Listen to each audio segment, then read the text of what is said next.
Assalamualaikum warahmatullahi wabarakatuh. Saya Muhammad Amir Hakim bin Rahimi.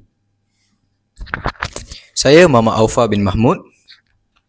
Saya Muhammad Afiq Aiman bin Jaafar.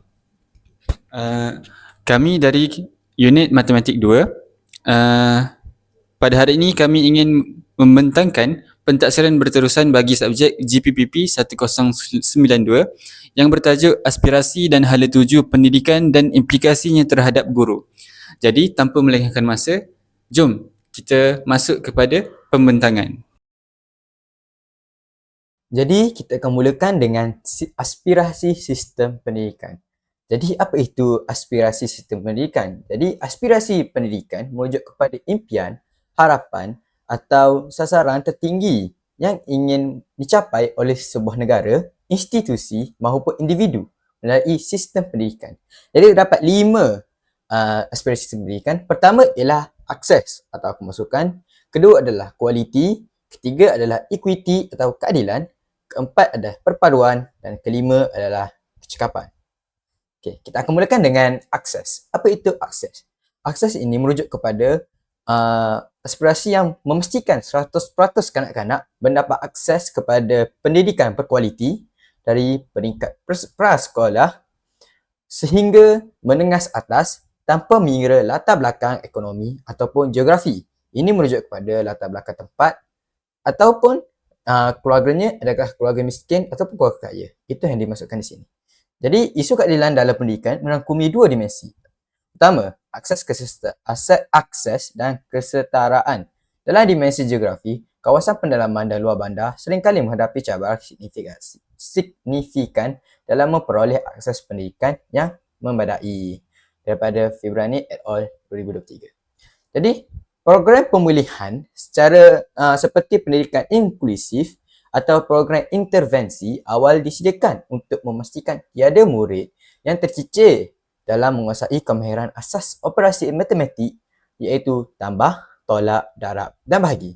Impaknya, murid di luar bandar maupun di bandar mendapat akses kepada standard kurikulum matematik yang berkualiti tinggi.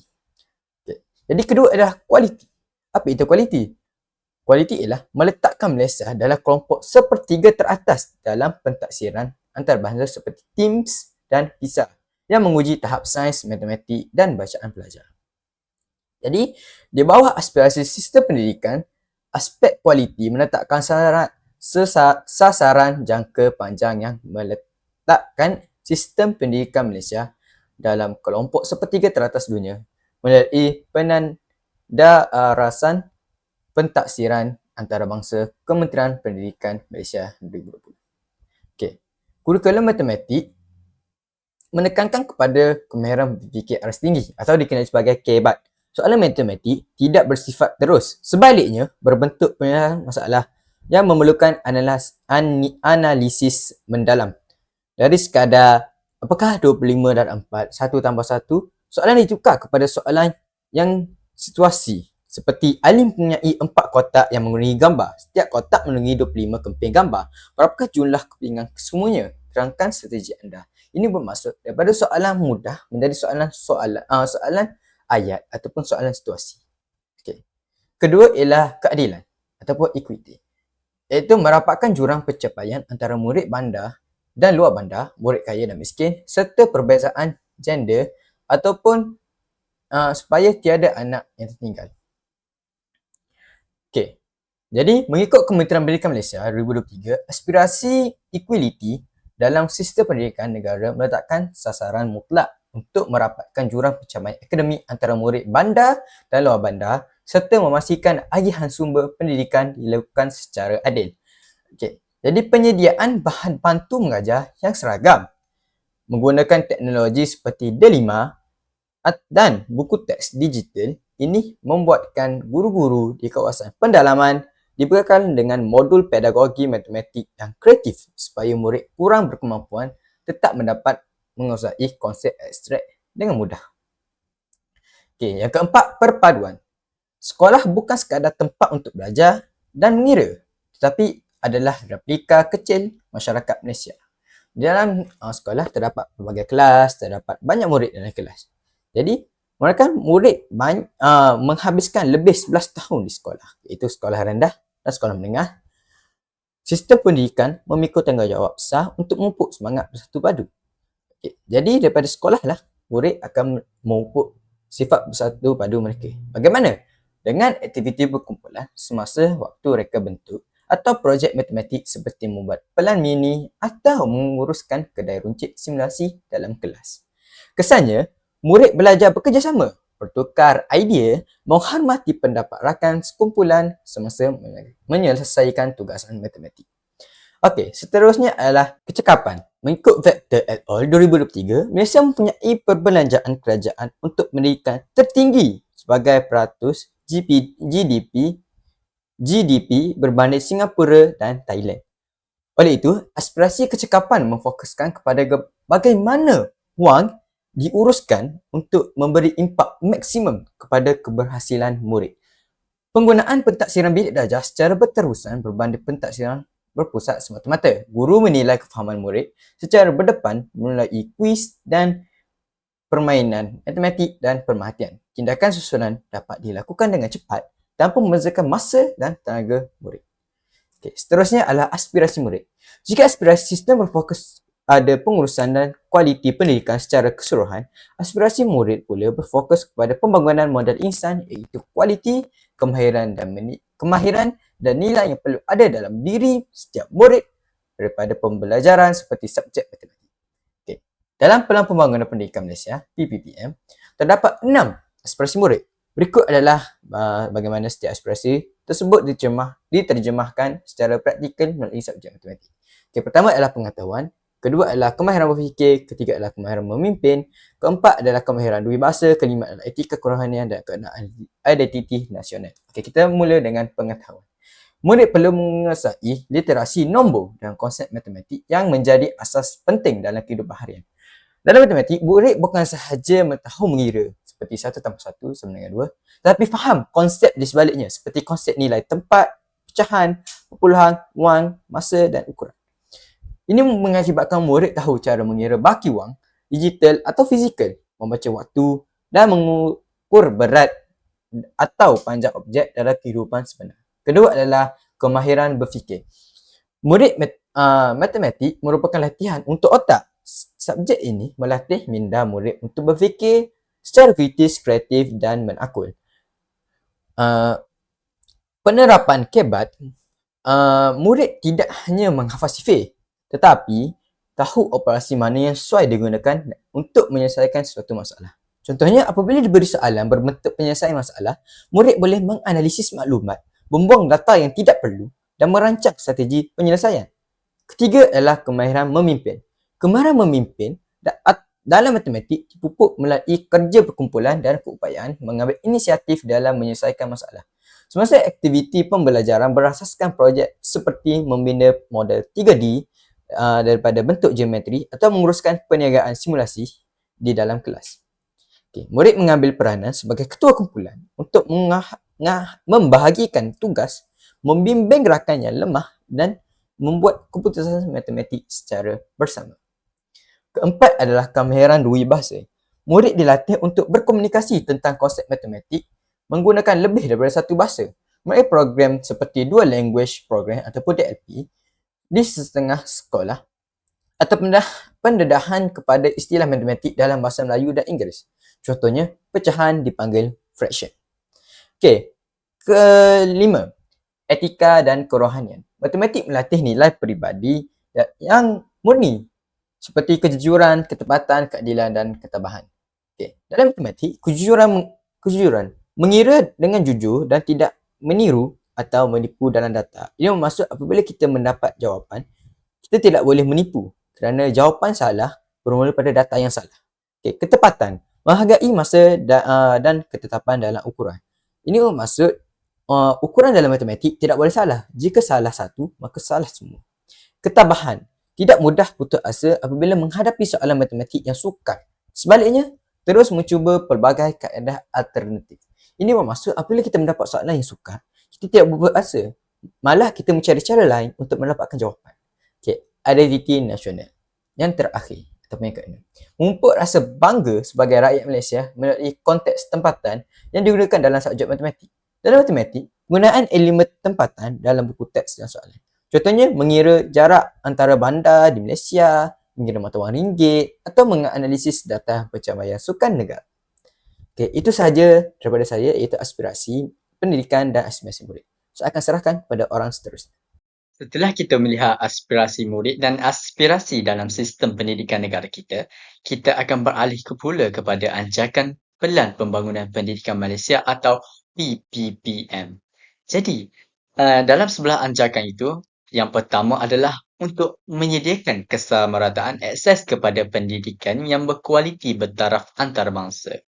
Ia bagi memastikan semua murid mendapat peluang pendidikan yang sama dan menjadikan pendidikan bertaraf antarabangsa dapat mengira lokasi atau latar belakang. Ini bermaksud kerajaan berkomitmen ataupun ingin memastikan semua lapisan masyarakat sama ada kaya atau miskin di bandar, luar bandar ataupun di sudut pedalaman seperti di Sabah dan Sarawak untuk menikmati akses pendidikan yang sempurna tanpa mengira tempat. Kerajaan juga berkomitmen untuk membantu pelajar-pelajar susah untuk menduduki peperiksaan atau menjalani pendidikan. Dan yang kedua adalah untuk memastikan setiap murid menguasai kemahiran dalam bahasa Melayu dan bahasa Inggeris dan digalakkan mempelajari bahasa tambahan.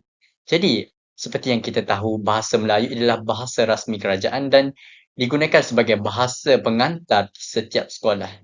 Namun, bahasa Inggeris juga tidak kalah pentingnya kerana ia merupakan bahasa nombor 1 di dunia.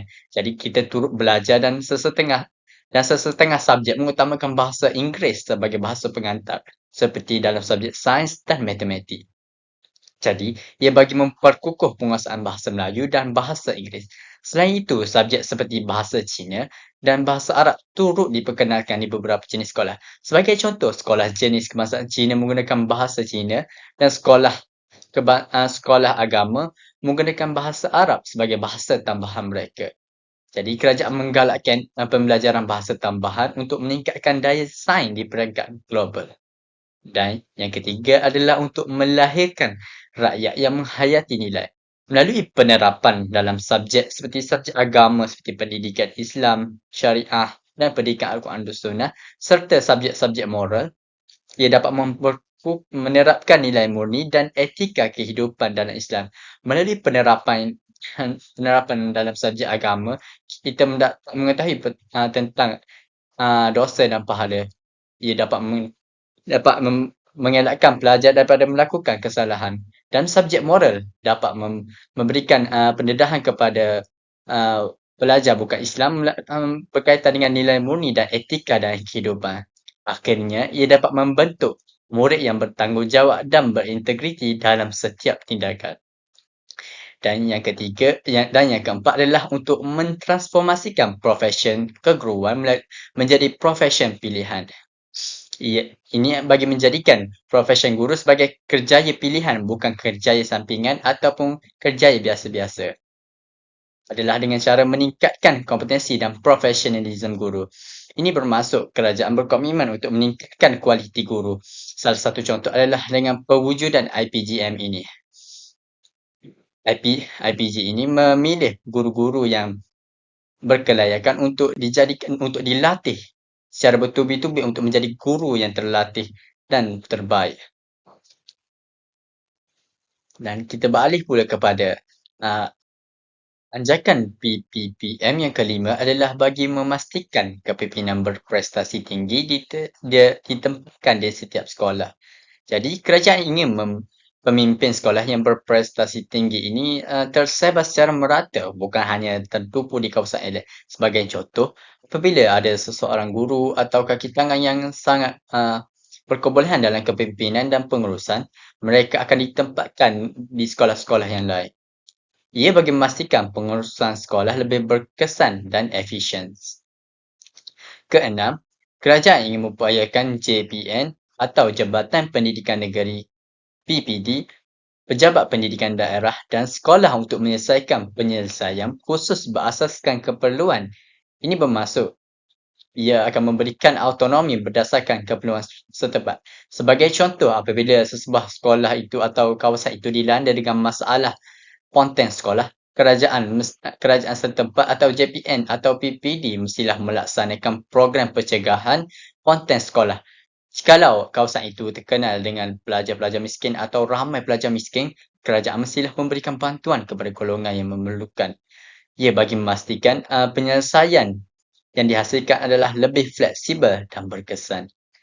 Dan yang ke-9 adalah memanfaatkan TMK atau teknologi maklumat bagi meningkatkan kualiti pembelajaran di Malaysia. Ia bermaksud kita ingin mengintegrasikan teknologi dalam proses PDP. Sebagai contoh, kalau dulu kita hanya berasaskan buku teks, cikgu hanya membaca buku teks dan menulisnya di papan putih, sekarang guru boleh menggunakan aplikasi seperti Canva dan lain-lain untuk memberikan penerangan yang lebih mendalam kepada anak-anak. Mereka juga boleh menonton video di dalam YouTube atau memberikan tontonan video dalam YouTube kepada pelajar tentang proses sesuatu itu terjadi. Selain itu, perisian seperti GeoGebra juga amat membantu pelajar untuk memahami subjek-subjek geometri, terutamanya dalam bab poligon yang amat sukar untuk pelajar membayangkan perkara tersebut. Akhirnya, ia dapat meningkatkan keberkesanan dan kualiti pembelajaran pelajar tersebut. Dan yang ke-8 adalah mentransformasikan kebolehan dan keupayaan penyampaian kementerian. Ia bermaksud kerajaan ingin meningkatkan kecekapan sistem penyampaian pendidikan bagi memastikan pelaksanaan dasar lebih efektif dan responsif. Ini bermaksud apabila kerajaan mengumumkan satu dasar pendidikan baru atau pembaruan, ia mestilah disampaikan terus kepada sekolah tanpa membazir masa supaya dasar-dasar yang dilakukan ini amat tepat dan tidak lambat dilaksanakan di setiap sekolah. Dan kita akan beralih kepada 11 anjakan dalam pendidikan Malaysia yang ke-9, iaitu bekerjasama dengan ibu bapa, komuniti dan sektor swasta secara meluas. Sebagai contoh, apabila sekolah mengadakan PIBG atau Persatuan Ibu Bapa dan Guru, ibu bapa semestinya hadir bagi menyertai mesyuarat agung tersebut. Ini kerana dalam mesyuarat agung itu, pihak sekolah dan juga ibu bapa dapat berbincang mengenai masa depan anak-anak, masa depan sekolah dan juga keadaan semasa sekolah. Sebagai contoh, apabila pihak sekolah kekurangan dana untuk mengadakan sesuatu acara, pihak PIBG atau pihak ibu bapa dapat menyumbang untuk melaksanakan acara tersebut. Ia dapat mengukuhkan pelibatan ibu bapa dalam pendidikan. Dan selain itu, pihak sekolah juga hendaklah menjalin kerjasama dengan komuniti dan sektor swasta. Dan yang ke-10 adalah untuk memaksimumkan keberhasilan murid bagi setiap ringgit. Ia bermaksud kerajaan ingin mengoptimalkan penggunaan sumber kewangan dan memastikan setiap perbelanjaan memberikan impak kepada pencapaian murid. Sebagai contoh, apabila kerajaan memberikan sesuatu dana yang besar kepada pihak sekolah untuk memberi, sebagai contoh untuk membeli komputer, komputer itu hendaklah disimpan secara baik dan juga hendaklah diberikan secara berkala penggunaan kepada anak-anak, kepada pelajar. Komputer itu tidak seharusnya hanya disimpan supaya tidak rosak. Sebaliknya, haruslah diberikan untuk pelajar menggunanya. Dan yang terakhir adalah untuk meningkatkan ketelusan untuk bertanggungjawab awam secara langsung. Ia bermaksud kerajaan ingin meningkatkan ketelusan dalam pengurusan pendidikan dan memastikan accountability kepada masyarakat dan pihak berkepentingan. Jadi, secara rumusannya, 11 anjakan PPPM ini merupakan strategi utama untuk mentransformasikan sistem pendidikan Malaysia untuk menjadikan sistem pendidikan ini lebih berkualiti, inklusif dan berdaya saing, sekaligus melahirkan insan yang holistik dan memenuhi keperluan abad ke-21. Okey, baiklah. Jadi kita akan sambung kepada slide seterusnya. Jadi slide seterusnya ini ialah Pelan Pembangunan Pendidikan Malaysia iaitu PPPM 2013 hingga 2025. Jadi slide ini akan menerangkan tentang 3 gelombang transformasi sistem pendidikan negara yang mana kita terdapat gelombang 1, gelombang 2 dan gelombang 3. Jadi untuk meringkaskan ataupun untuk bagi memahami lagi tentang slide ni, saya ada sediakan satu video animasi pendek untuk menerangkan tentang 3 gelombang ni. Jadi tanpa melengahkan masa lagi, mari kita saksikan video itu. Okey, bayangkan situasi ni. Macam mana kita nak ubah terus nasib dan masa depan sesebuah negara, tapi bermula dari satu tempat je, iaitu bilik darjah. Menarik kan? Dalam kupasan kita kali ni, kita akan menyelam jauh ke dalam satu pelan induk yang betul-betul besar dan berani untuk sistem pendidikan Malaysia. Sebuah pelan tindakan yang berjalan selama 12 tahun. Jom kita mula. Cuba fikir sejenak, macam mana dalam masa cuma 12 tahun kita nak rombak keseluruhan sistem pendidikan negara supaya capai standard kelas dunia? Ini memang bukan cabaran biasa-biasa. Ini satu misi gergasi, ibarat menyusun semula sebuah teka-teki yang sangat besar. Tujuannya? Untuk melahirkan generasi yang bukan setakat hafal buku tapi betul-betul ada keupayaan nak bersaing di pantas antarabangsa. Memang, ia satu perubahan yang sangat besar. Sebab itulah munculnya Pelan Pembangunan Pendidikan Malaysia atau yang kita selalu dengar sebagai PPPM. Pelan ni meniputi dari tahun 2013 sampailah 2025.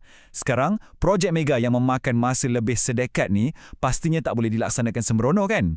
Jadi para perancang kita dah pecahkan pelan ni dengan cukup teliti kepada 3 gelombang transformasi strategik. Jom kita telusuri garis masa dia. Gelombang pertama dari 2013 ke 2015. Ini ibarat fasa membina asas. Masa ni fokusnya adalah mengubah sistem dan bagi sokongan padu dekat guru-guru. Bila asas tu dah makin kukuh, kita terus pecut masuk gelombang kedua dari 2016 ke 2020. Dekat sini kita nak cepatkan sikit perubahan dengan perbaiki struktur sistem tu sendiri. Dan sekarang kita dah masuk babak akhir iaitu gelombang ketiga. Fokus utama menuju 2025 ni adalah pecutan ke arah kecemerlangan antarabangsa sambil berikan lebih banyak kuasa autonomi dan fleksibiliti dekat sekolah untuk urus sendiri. Macam kita bagi kepercayaan penuh lah. Tapi anda mungkin terfikir, kenapa beria-ia sangat kita nak buat rombakan besar-besaran ni? Sebenarnya kan, bila kita tolak tepi semua istilah teknikal yang kompleks, cerita dia berbalik kepada satu elemen je, iaitu anak-anak murid kita sendiri. Matlamat akhir pelan gergasi ni adalah untuk tengok hasil yang betul-betul nyata pada diri pelajar. Kita nak lahirkan murid yang holistik, seimbang dan paling penting, sangat kompeten bila mereka melangkah ke alam sebenar nanti. Sistem ni dah kenal pasti 4 ciri utama yang wajib ditanam dalam diri setiap pelajar. Pertama, pastilah berilmu. Kedua, berkemahiran sebab tahu teori je tak cukup tau. Ketiga, berkarakter. Akhlak dan jati diri yang utuh tu sangat penting. Dan yang keempat, berdaya saing global. Jujurnya, 4 elemen ni bukanlah sekadar angan-angan kosong. Ini adalah asas mandatory kalau kita nak hasilkan tenaga kerja masa depan negara yang betul-betul kalis cabaran. Jadi sekarang, memandangkan kita dah pun hampir tiba ke garisan penamat untuk blueprint besar ni, saya tinggalkan anda dengan satu persoalan untuk difikirkan. Menjelang tahun 2025 nanti, adakah sistem pendidikan kita betul-betul dah diiktiraf sebagai bertaraf dunia? Memang tanggungjawab kita bersamalah untuk terus perhati dan nilai hasil pelan ni. Nilai sendiri realitinya di sekeliling kita dan terima kasih sebab sudi selami topik hangat ni bersama kami hari ini. Jadi dengan berakhirnya video tadi, maka saya harap anda semua fahamlah tentang 3 gelombang ni. Okey, tanpa melengahkan masa lagi, kita akan teruskan kepada slide seterusnya, iaitu slide implikasi. Jadi, slide ini kita akan terangkan tentang implikasi terhadap guru berjiwa pendidik dalam bentuk digital. Jadi, kita akan masuk kepada implikasi yang pertama. Implikasi yang pertama, transformasi peranan daripada pengajar kepada fasilitator digital. Jadi, implikasinya, guru perlu beralih daripada kaedah pengajaran tradisional kepada fasilitator yang mahir mengemudi teknologi untuk membolehkan murid belajar secara aktif. Kata-kata ini saya petik daripada Kementerian Pendidikan Malaysia pada tahun 2021. Jadi betul. Jadi sebagai contoh, guru matematik menggunakan GeoGebra ataupun Padlet untuk tugasan projek geometri di mana murid membina bentuk secara maya dan berkolaborasi secara masa nyata. Sementara guru bertindak sebagai pembimbing yang memantau langkah pengiraan murid secara digital. Jadi kita ni sebagai guru pada masa sekarang tidak boleh, bukanlah tidak boleh, tapi kurangkanlah menggunakan kaedah pengajaran tradisional yang mana ianya menggunakan papan putih, marker, kapur, macam tu. Kita pada masa sekarang, kita perlu menggunakan teknologi yang mana teknologi ini dapat menarik minat murid ni secara menyeluruh lah. Dengan menggunakan teknologi ni, kita dapat menarik minat murid dengan lebih proaktif. Jadi murid akan tertarik lah jika kita gunakan teknologi seperti contoh GeoGebra. GeoGebra adalah laman sesawang untuk membolehkan kita membina ataupun membentuk graf ataupun bentuk-bentuk 3 dimensi ataupun 2 dimensi. Jadi dengan menunjukkan bentuk-bentuk itu, murid-murid ini akan lebih tertarik lah untuk membuat kerja. Okey, jadi untuk implikasi yang kedua, kita ada budaya pembelajaran sepanjang hayat ataupun lifelong learning. Jadi implikasinya, guru perlu mempunyai sikap proaktif untuk sentiasa meningkatkan kemahiran digital agar kekal relevan dengan ledakan inovasi pendidikan. Jadi sebagai contoh, guru matematik secara sukarela mengikuti kursus dalam talian tentang penggunaan kecerdasan buatan iaitu AI seperti ChatGPT atau Photomath untuk membantu murid memahami langkah penyelesaian masalah kompleks secara berperingkat. Jadi sebagai guru ni, kita perlu memasuki kursus-kursus sebegini untuk kita mengajar balik apa yang kita dapat daripada kursus itu kepada murid-murid. Jadi murid-murid itu akan mendapatlah input yang kita dapat dalam kursus tu. Jadi mereka dapat mengaplikasikan input yang kita beri itu kepada masalah mereka. Okay.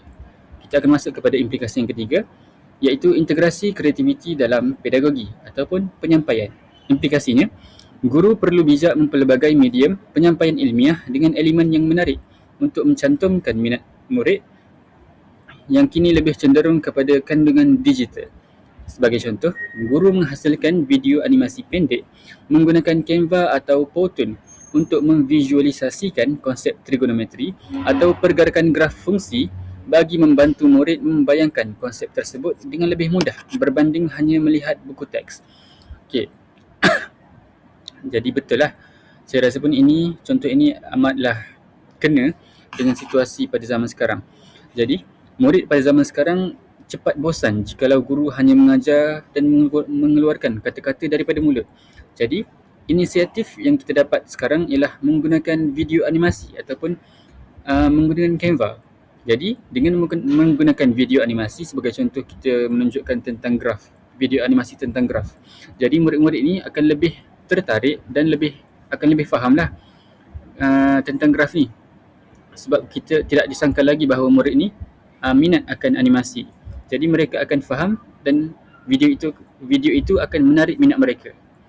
Jadi kita akan masuk kepada implikasi yang terakhir, ialah pemupukan sasiah dan etika digital. Jadi implikasinya, guru berjiwa pendidik memikul tanggungjawab untuk menjadi suri teladan dalam pembentukan karakter dan etika murid di ruang cyber. Sebagai contoh, dalam forum perbincangan matematik dalam talian, guru menerapkan etika netizen dengan menunjukkan cara memberi teguran yang sopan dan membina apabila rakan melakukan kesilapan dalam pengiraan, sekaligus mendidik murid menjadi insan yang berintegriti dalam komuniti pembelajaran. Jadi, dengan forum perbincangan matematik dalam talian ni, sebagai contoh, ada kawan kita tersilap pengiraan ataupun tersilap kiralah satu masalah tu. Jadi, kita jangan cepat judge. Kita jangan cepat untuk memberikan kata-kata buruk.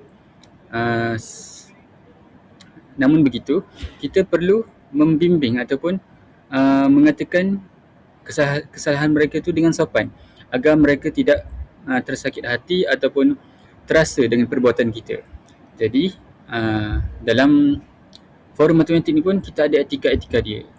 Okey, jadi itulah 4 implikasi terhadap guru berjiwa pendidik dalam bentuk digital. Jadi kita teruskan dengan rumusan. Aspirasi pendidikan negara menuntut transformasi digital yang berkesan tanpa mengabaikan teras kemanusiaan. Teknologi berfungsi sebagai pemangkin untuk meluaskan akses ilmu. Namun guru berjiwa pendidik mesti memastikan nilai sahsiah, bimbingan moral dan hubungan emosi tetap menjadi tunjang utama. Jadi ini ialah rujukan yang saya gunakan dalam pembentangan kali ini. Jadi saya rasa itu sahaja. Sekian, terima kasih. Okey, baiklah. Itu sahaja pembentangan daripada kami bagi subjek GPPP 1092. Maka dengan berakhirnya pembentangan kami, maka berakhirlah video kami pada kali ini. Jadi kami mengucapkan terima kasih dan bye-bye.